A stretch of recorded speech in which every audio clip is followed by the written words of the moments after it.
They just killed my mother.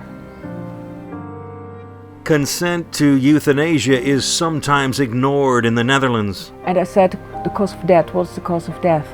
And she said pneumonia and heart failure.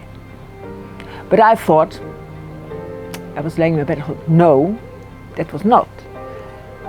It was that little injection you gave her. And in neighboring Belgium, people with disabilities are being targeted.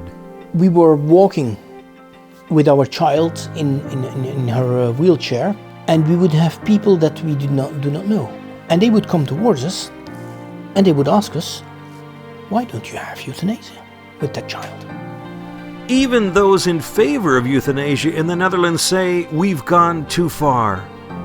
People who are fighting their fear of life and fighting against death flock to the life-ending clinic. And then you see that there is a slippery slope. And now the Dutch health minister, Hugo de Jonge, has announced the expansion of euthanasia to include children. What we have seen here in the Netherlands and in Belgium is that the euthanasia practice has broadened.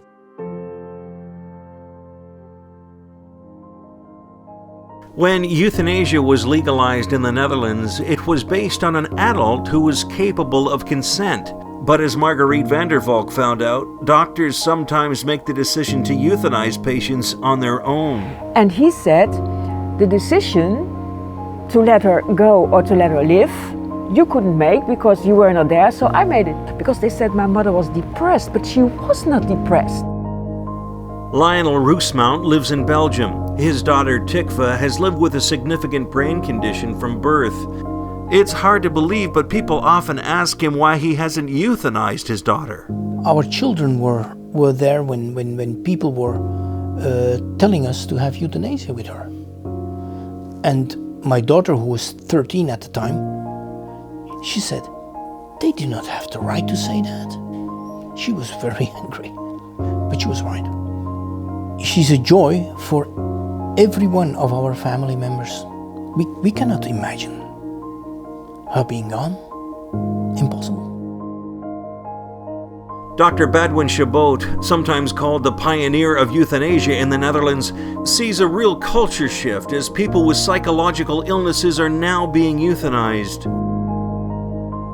We do slide down with demented, brain diseases and psychiatric cases.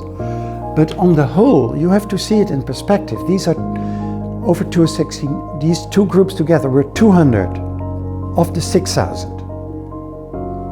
That's small. That's always the argument the review committee says, "Don't worry, Mr. Chabot, it's only 200 cases." So that's the way they reassure the public. But I say, look at the steep rise in 7 years. Will this also apply to patients with psychiatric disorders? Will this also apply to patients with Alzheimer's disease? Will this even apply to patients with advanced Alzheimer's disease? Will this apply to babies? Will this apply to children? Indeed, the Netherlands is now considering the expansion of euthanasia to children. Many people are sounding the alarm bells with the concern that this is one step too far. Tikva has been a testimony to us.